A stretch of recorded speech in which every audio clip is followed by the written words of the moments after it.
It is a pleasure to be here with you today. I would like to thank the organizers, and Kostas in particular, for the invitation and take you through my presentation. As regards a new initiative in relation to the islands, which has two components. One is how can we implement the circular economy package that is a flagship initiative of the European Union, which will be further supported in the next programming period by EU funds. How can we support this in the islands, taking into consideration the specificities of the islands, on the one hand, and on the other hand, how can we promote clean energy in the islands, taking into consideration that the isolation of the islands and the problems related to this make them unsustainable in terms of energy resources and the use of energy, and how can we make them in this context, which is connected also with circular economy, as circular economy has also a link with renewables. How can we take them on board and promote this clean energy initiatives on the islands? Now, the main initiative on circular economy is an initiative that we in the European Commission, DGENV, have started in cooperation with DG Regio and with islands. We have two island states, Malta and Cyprus. UK and Ireland are not considered as islands. And of course, other islands in the Mediterranean, which we will take on board.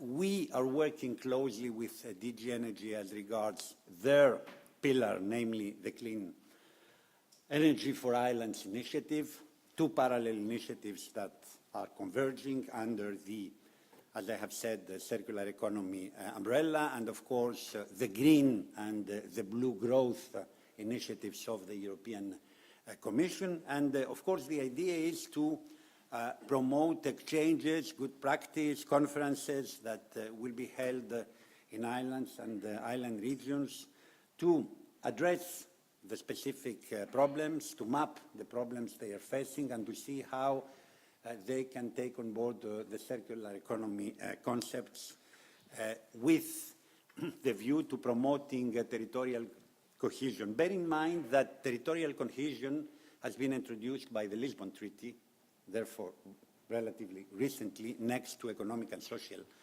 cohesion, and this is something reflecting the territorial cooperation principle that is supported by Interreg. Now, there have been some initiatives already, and we have had a good event in Brussels as regards circular economy and tourism, as most of the islands are very much linked to tourism activities and depend on this, but of course tourism has also a strong footprint in terms of environment and energy on them. Now, there is a reference in the treaty on the islands, and in particular, the island states are assimilated to the islands and to the island regions. This is something that some people tend to forget in the European Union, that islands should be there, because islands, unfortunately, they don't have their own voice, and the capitals are not in the islands. Therefore, we need to bear this in mind. And of course, Article 170 on trans-European networks makes a specific reference to islands and peripheral regions and the need to link them, because of their isolation, islands cannot benefit from the economies of scale of the internal market, number one. And number two, they cannot be connected with the trans-European networks, be it of energy or of transport. We cannot build motorways. We are trying to build motorways of the sea, but not physical motorways, and in that respect, it is important to keep this in mind. We have also telecommunications networks which can be promoted. And of course, energy networks could also be considered, and there have been PCIs for Cyprus, for example, to connect either with cable or with gas pipelines Cyprus with a view to bringing the gas to Europe. Therefore, there are possibilities technically also to build this kind of networks. And what I wanted to tell you is that in the new proposal of the Commission, Connecting Europe facility is getting more money, and Connecting Europe facility is there to support trans-European networks for transport and energy, an important element. Now, circular economy is extremely important, and as regards islands, the specificities of the islands, as I have mentioned, because of their isolation, because of the scarcity of resources in the islands, but also the fact that it is very difficult for them to manage their waste, because the circular economy aims at high rates of recycling of waste, up to 65% or 75% for packaging waste. This is very difficult to do in the islands, and therefore they need special attention and support to think together how we can enable them to achieve the targets that, of course, are national targets, but which could be spelled down more specifically per region. So there is really a challenge there, as, for example, on waste, the seasonal peak in the summer leads to tripling, quadrupling the waste produced, and bear in mind that in the all-inclusive hotels, the per capita of food waste produced per day is more than 2 kilos. Therefore, there are real challenges that the islands have to manage during a specific period of the year. Then the access to external resources is very difficult because you have to transport everything to the islands. When Cyprus was facing years ago problems of water scarcity, water was transported from Greece to Cyprus in that respect. And of course, water is also an issue under the circular economy that covers mainly waste and water. And moreover, climate change will affect southern Europe, so the islands will be more affected. We expect temperatures above 4 degrees, whereas the target is to keep, not to allow increases more than 2 degrees Celsius. Therefore, the climate change will be felt more strongly with all the consequences that this implies. So the idea is to help the islands to manage their resources, to use their materials, to enter into new sustainable consumption patterns, in particular as regards tourism, but also energy and resource efficiency. These are extremely important. For example, bio-waste and food waste can be collected in the islands, and this can be a resource to produce biogas that can be an energy resource for the islands. And of course, what is extremely important is to protect the environment in the islands, as their resource in terms of tourism is the environment. Now, entering into sustainable and circular economy patterns will reduce the island's imports on energy and natural resources, and of course will have all the benefits to which I have referred. And last but not least, and this is the big advantage of circular economy, this will lead to the creation of new jobs, not only green jobs, but jobs, let's say in the broad sense of the term, to eco-innovation and to new production and consumption patterns that are supported as a priority from the European Commission and from the European Union. Now, the circular economy package was adopted. In the current period, programming period, a lot of amounts are allocated to objectives which have direct relevance for circular economy. 5.5 billion on on waste management. Waste can be an energy resource as well. There is a communication on waste to energy which foresees not only anaerobic digestion with energy output, but also the possibility to use RDF or SRF produced by MBT plants as a secondary fuel. Biomass and food waste can be a precious resource to produce energy, and of course we need this energy in the European Union, as we do not have our own energy resources. And last but not least, we have the macro-regional strategy for the Adriatic and the Ionian Sea, under which the environment is a priority, and also insularity, as in the region there are also islands, is a priority, and this is something on which we can work further to develop and to mainstream circular economy in this strategy. Bear in mind that we are also considering the idea of a macro-regional strategy for the Mediterranean and for the Mediterranean islands entirely, with an Interreg program. These are interesting ideas that need to be explored and, of course, supported by the civil society, as now that the Commission proposals are out, the discussion starts. And we have already heard that some member states have expressed reservations. We are smaller now. Why do we need to spend more? We need to spend more, because the solution for the future is more Europe and better Europe. And if we drag our feet and be only on, let's say, logistics and money mood, we will not be able to deliver and to meet the expectations of our citizens. Now, there have been already some conferences. We have met in Corsica first, then in Crete. There was another conference in Malta. There will be a conference in Hellenic Crete in September, where we will address both the circular economy in the islands, but also the clean energy initiative, to which I will come in a while. The Crete Declaration is a very important one, and highlights all the problems that islands and island states face under circular economy, territorial cohesion, and the insularity problem as such.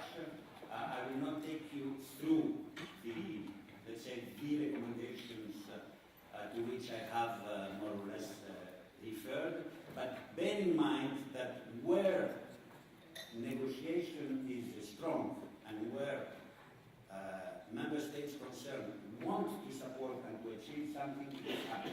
And in the strategy of the European Union for the outermost regions, namely the islands in the Pacific, which are mostly French but also Portuguese and Spanish, there are very strong derogations. The insularity is very strongly reflected, and in the next programming period, these regions will be under Objective 1, notwithstanding their GDP. In the Greek island regions, because of the higher GDP of some islands, the whole region is condemned.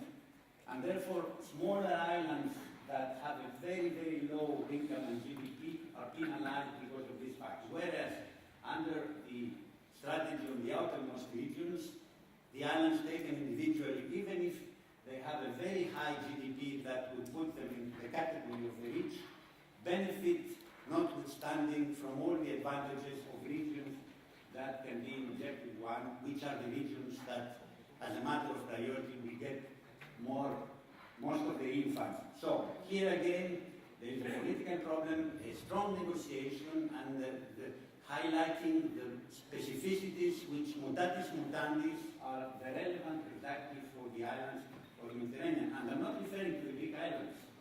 Lampedusa and Linosa have suffered from the migration flux in Italy, to give an example. Other islands, of course, are bigger. Sardinia, Corsica are bigger, but still they suffer from the insularity problem. And if you speak to the people there, you will realize that this is the idea. And the idea was also to develop a European routing for territorial cooperation for the island regions that could coordinate the work and the programs and table proposals under the interreg. Now, this is the declaration that was adopted now under the other pillar, which is the Clean Energy and Islands pillar. In Malta, 14 member states have participated, including Greece and Cyprus, of course, Italy, and France and Spain were there. The idea is to accelerate the clean energy transition for the islands because of their specificities and the gaps, to reduce the dependency and the costs for the energy imports, to introduce modern and innovative energy systems, and to improve the air quality and lower greenhouse emissions. There was another event in the past on that in Greece again. Islands can become innovation leaders for integrating renewable production at the local level and storage facilities. So we can have combination of wind, solar, storage. Different possibilities are available, including generating energy from biomass and from food waste that exist because of the tourism activity. And of course, making them independent and resilient and increasing their resilience to fossil fuel inputs is extremely important, because we all know that in some Greek islands the energy system relies on fossil fuels, which is an unsustainable solution, and therefore other ideas have been explored to connect them with cables with the main land, possibly small LNGs could be an idea, but mostly we can exploit the renewables on the islands, including the circular economy possibilities, and this energy transition can be also an economic driver for economic development in the islands and create jobs. Now, this initiative on clean energy is supported by a secretariat that has already started operating. There will be an event in the Energy Week this year, and of course the idea is here also to build capacity and decarbonization plans for the islands, organize exchanges of views, developing good practice, etc. Last but not least, an island facility will be set up to support the energy transition within the context of Horizon 2020. This is important, and of course, under Connecting Europe facility, we can also consider how islands can be taken on board, which is something extremely important. Now, the next steps, the clean energy package, we need to create the appropriate legal framework on renewables. There is now a discussion on generating energy from plastic, and whether plastic energy produced from plastic can be considered as a renewable under the Renewables Directive. There is a discussion with opposition from the NGOs, but possibly this will go ahead. Engagement with stakeholders at different levels is very important. Technical assistance and also the use of the islands facility is very important. And of course, the possibilities offered under the new financial framework are very important to be developed and fully exploited for the islands. Now I'm coming to the conclusions. Circular economy is clearly a priority for the islands because of their specificities. There are EU funds, there are possibilities to negotiate, and in the next programming period this is something we can promote further. Bear in mind that sooner or later there will be a new intergovernmental conference on the future of Europe, especially when the Brexit will let's say, become more concrete. Therefore, in the context of this new intergovernmental conference, one should discuss all the possibilities to support the clean energy transition, to support further the islands, remote regions, mountain regions, and all the other problematic areas of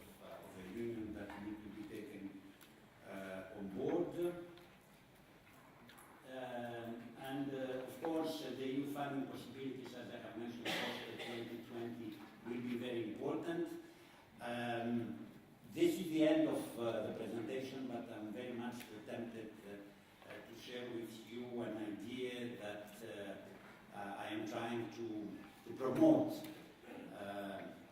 these last months because of the geopolitical situation in our region, not only in Eastern Mediterranean, but also in our region in Greece, and which is the following. The starting point is that we do not have our own energy resources within the European Union, with the exception of the renewables that we are trying now to promote. Shale gas has started with a very promising idea. In the UK, in Poland, the UK will not be with us anymore, unfortunately. In Poland, even if shale gas there would be more successful, in Poland it is a fiasco. Therefore, a resource that would be an EU resource is not there anymore. We rely on imports. There's a very big discussion on Nord Stream 2. I don't want to prolong the discussion on that. And then we are waiting TAP, and all the Azeri gas to reach Europe. Who knows when and how, etc. We have EU resources in Cyprus and in Greece. And these are resources that could be exploited within the energy union, because the energy union should not be only a union to interconnect the grids and to bring the renewables, the offshore renewables, and connect them and to share the existing resources with others. Bear in mind that this was an idea of Tusk, and Tusk, who is the president of the Council, had this idea because he didn't want Europe to rely on the imports of Russian gas. So his idea said, let's pull out European resources. We have nuclear, we have other resources we can explore. Now, it is a unique opportunity because in Cyprus and in Greece in the future, we will have pure EU energy resources, gas, and under it, probably oil. Okay, this is a mid-long-term process. But if we pool all these resources under the energy union, and if we create a mega project with an EU logo, similar to the projects of common interest under Connecting Europe Facility, or even with a stronger European, I would say, dimension, to be supported by all the EU funds. And we do have. We have the EAP, we have the Connected Europe Facility funds to make the project bankable. Because very often one says, oh, the market decides, etc. We can create the market. We can influence the market in the European Union.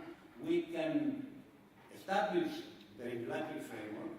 And this is a unique opportunity to secure these resources. Because isolated companies, EU companies, or even American companies that we start exploring in this area where the geopolitical tensions are strong, are not properly protected. If this is a European Union logo, European Energy Union project, the chances to have it successful are very high, and moreover the guarantees, both political and military, bear in mind that we are promoting the defense union. The defense union should not only be a union to build new and to develop our, let's say, military industry, but also to support the union and our common borders. Therefore, there is food for reflection. I would like to end my presentation on this. And I do believe that this is something which Greece and Cyprus jointly could promote. We could possibly take Israel on board. There are already PCIs for Cyprus, but what I'm saying is something much more ambitious, much more developed, to be decided at the European Council level. But this is also something that requires knowledge, know-how, strong negotiation skills, and of course, very good English language skills. Thank you very much for your attention.